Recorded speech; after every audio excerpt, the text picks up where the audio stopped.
वालेकुम, I am Bilal Saeed from mgsoft.com।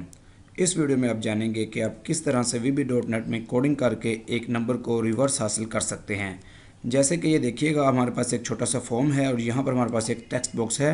इस text box में हम कोई भी नंबर एंटर करेंगे। बिलफर्ज मैं ये नंबर एंटर करता हूँ और ये बटन है हमारे पास। ये बटन दबाएंगे तो ये नीचे रिजल्ट में आप देखिएगा कि ये रिवर्स ऑर्डर में हमारे पास शो हो गया है। मैंने लिखा था 8965 और यहाँ पर 5 6 9 और 8, यानी कि ये राइट टू लेफ़्ट यहाँ पर प्रिंट हो चुका है।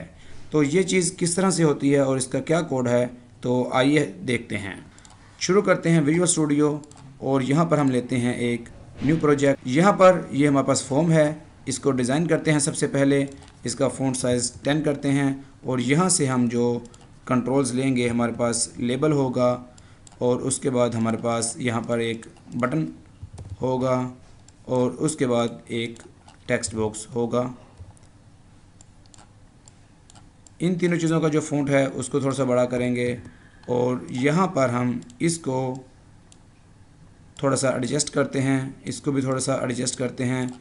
इसकी जो टेक्स्ट प्रॉपर्टी है उसको हम लिखेंगे शो और इसको हम यहाँ पर इसकी कंट्रोल CV एक कॉपी बनाएंगे, इसको लिखेंगे रिज़ल्ट और इसका जो बैकग्राउंड कलर है उसको थोड़ा सा हम चेंज करेंगे ताकि ये हाईलाइट हो सके। इसका जो टेक्स्ट होगा वो हम थोड़ा सा डॉटेड में कर देंगे और ये हमारे पास जो हमारा फॉर्म है तकरीबन ऑलमोस्ट रेडी हो चुका है। इसकी जो प्रॉपर्टी है फॉर्म की वो हम करेंगे विंडोज़ सेंटर स्क्रीन, ताकि ये सेंटर में ओपन हो और इसका जो बैक कलर है उसको थोड़ा सा बेहतर बनाने के लिए यहाँ पर हम उसको थोड़ा सा चेंज कर देते हैं। तो व्यूअर्स, ये हमारे पास इस वक्त फॉर्म रेडी है। इसको हम एक दफ़ा प्ले करेंगे तो ये आपके पास आ चुका है। अब हमने बटन पे कोडिंग करनी है, इस वाले पे डबल क्लिक करेंगे और यहाँ से हम अपनी कोडिंग को स्टार्ट करते हैं। सबसे पहले हमने जो रिज़ल्ट लेना है वो लेना है इस वाले लेबल पे, लेबल 1 है। सबसे पहले हम क्या करेंगे, लेबल 1 अगर पहले से यूज़ हो चुका होगा तो उसको हम एम्प्टी करेंगे। 2 वेरिएबल होंगे और वो दोनों इंटीजर होंगे और उनको हम यहाँ पर यूज़ करेंगे। यहाँ पर जो हमारे पास नम होगा वो आएगा हमारे पास टेक्स्ट बॉक्स 1 से, यानी कि टेक्स्ट बॉक्स 1 में जो भी हम पुट करेंगे वो हमारा नम होगा। यहाँ पर हम एक और वेरिएबल डिक्लेयर करेंगे लेंथ के नाम से, जो कि हमें बताएगा जो हमारा टेक्स्ट बॉक्स 1 है उसमें कुल कितने डिजिट्स लिखे गए हैं। अब यहाँ पर हम एक फॉर लूप चलाएँगे। फॉर लूप क्या होगा, for i 1 to length next i।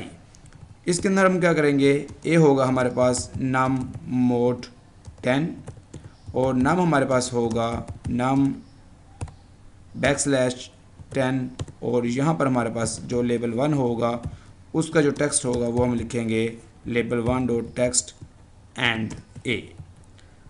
तो व्यूअर्स, ये देखिए कि छोटा सा पीस ऑफ कोड है जो कि मैंने इस वक्त आपके सामने लिखा है। आइए इसको टेस्ट करते हैं। स्टार्ट के बटन पर क्लिक किया, यहाँ पर लिखते हैं 1 2 3 4 और देखते हैं, ये देखिए कि 4 3 2 1 हमारे पास रिवर्स ऑर्डर में ये नंबर आ गया। एक और ट्राई करते हैं 5 6 7 8। अब देखते हैं, आप देखिएगा 8 7 6 5। तो इस तरह से इस छोटे से पीस ऑफ कोड के ज़रिए से आप एक फॉर्म बना सकते हैं जिस पर आप एक नंबर एंटर करेंगे और उसका रिवर्स ऑर्डर में रिज़ल्ट हासिल कर लेंगे। अगर आपको ये वीडियो पसंद आई है तो आप इसको लाइक और शेयर ज़रूर कीजिए और कमेंट सेक्शन में हमें बताइए कि आपको ये वीडियो कैसी लगी। It is Bilal Saeed signing off. अल्लाह हाफिज़।